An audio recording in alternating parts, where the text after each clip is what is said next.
Thank you. Thank you, Lori. For you to really understand Lori Levinson, I have to tell just a brief story.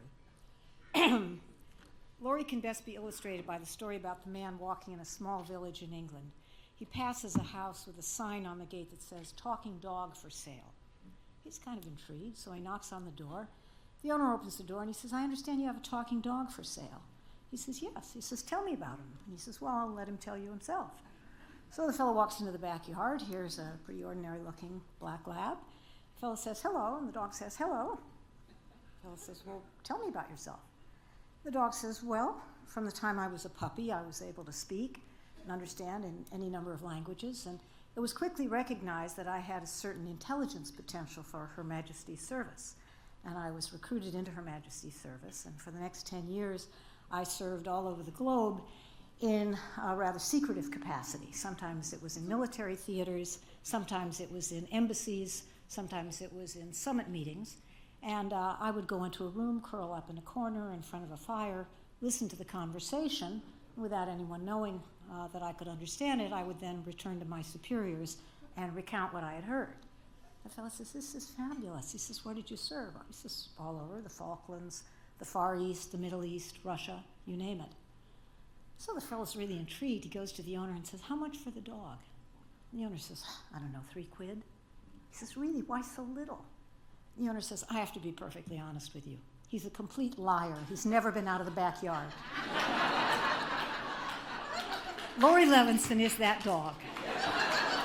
She is extraordinary as a representative of her species. She is unique, but she is a complete liar.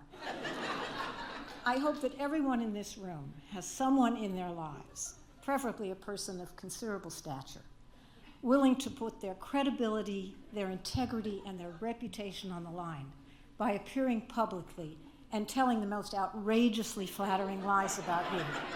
I am grateful to have Lori Levinson in my life as that person. When I was a young lawyer starting out, the law library was the place you sent a messenger to pick up an obscure treaty between Latvia and Andorra that even the generously stocked shelves of O'Melveny and Myers did not possess. Half a century later, the law library is still, of course, a rich source of legal literature for lawyers, legal scholars, and historians. But it has taken on a new identity as a vital resource for tens of thousands of area residents who each year find themselves, voluntarily or involuntarily, engaged in the legal system without the assistance of counsel. Not necessarily because they don't want a lawyer, but of course because they cannot afford one. Now, at first blush, it might seem a Sisyphean task at best or a fool's errand at worst to attempt to assist those without a law degree and a bar card to navigate the labyrinthine legal system. It can, of course, be maddeningly complex. But it's important to remember that not every matter before a court requires the skills of a trained lawyer. Not every case is an antitrust suit, or a complex patent dispute, or a challenge to the executive's authority to deport lawful residents without due process. Some cases are, from a purely legal standpoint, fairly straightforward. And the problems that face many who come to the law library for those problems, what they need is access to information and to the procedures they must follow in order to get, literally, their foot in the door, that is, to get their day in court. And there are some comparatively simple but exponentially effective ways to do this. The woman served with notice of eviction comes to the library. She may encounter librarian Mary Garcia, a 7-year veteran of the library.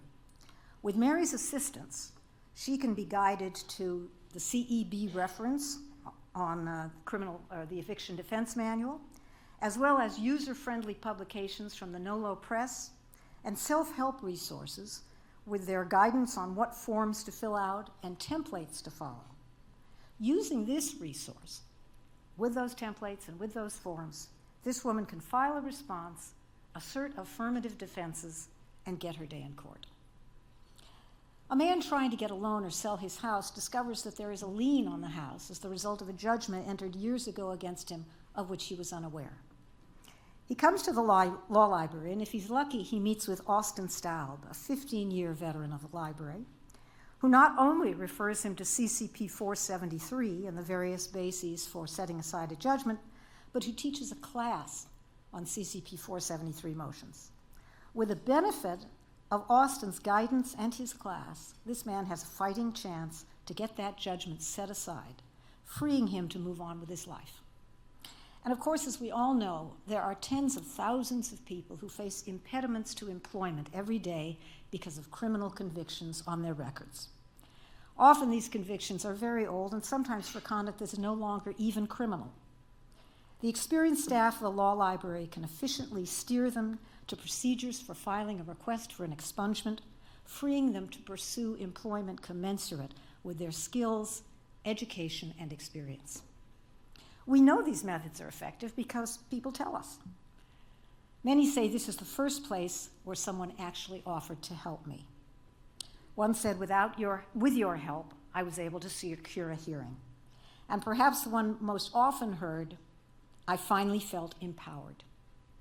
One woman won a pro se appeal in a dependency case.